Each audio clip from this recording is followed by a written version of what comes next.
Joining me now is American political strategist Ronna McDaniel, who also served as the chair of the Republican National Committee from 2017 to 2024. Ronna, good morning to you. Thanks for joining me on the show.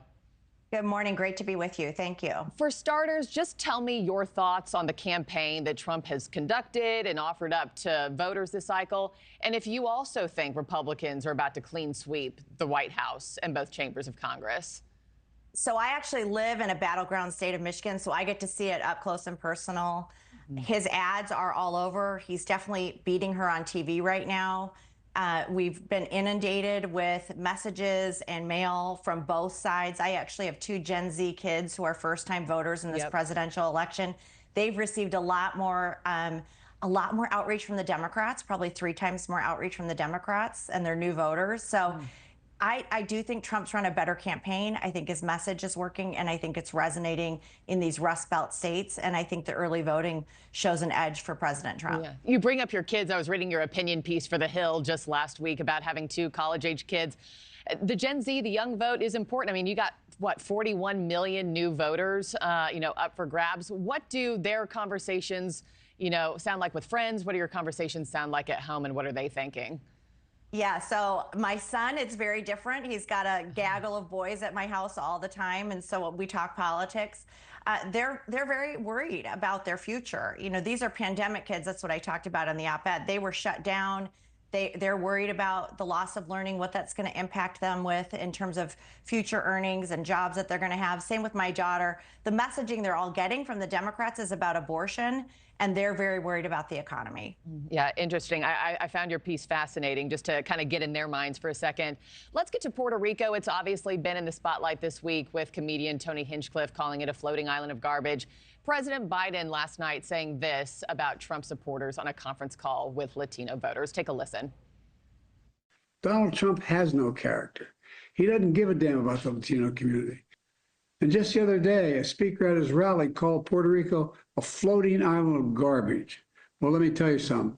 I don't know the Puerto Rican that I know, or Puerto Rico, where I'm in my home state of Delaware. They're good, decent, honorable people. The only garbage I see floating out there is his supporters. His demonization of Latinos is unconscionable. Ronna, the president then posting to social media claiming he was referring to the hateful rhetoric instead. I don't know how many people are buying that this morning, but what do you make of this whole story and how it might impact both of these campaigns? Yeah, I mean, he stepped on Kamala Harris. I mean, she did this big speech last night at the Ellipse about unity and bringing people together. And then there's President Biden stepping on her message and undercutting her message in these final days. I think it's impactful.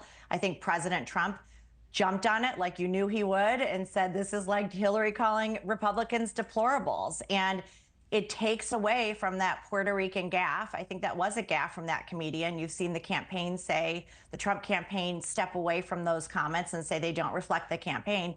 But that was a message that was gaining traction, and this undercuts that. So President Biden, once again, hurting the Democrat Party. Let me play some sound from Kamala Harris's speech last night. She held her closing arguments, if you will, in D.C. on Tuesday in the same spot that Trump held his January 6th speech. She wasted no time talking about the attack that was soon to follow that day, placing blame for the attack right on Trump's shoulders. This is what she said. And while Donald Trump sat in the White House watching as the violence unfolded on television, he was told by his staff that the mob wanted to kill his own vice president. And Donald Trump responded with 2 words: so what?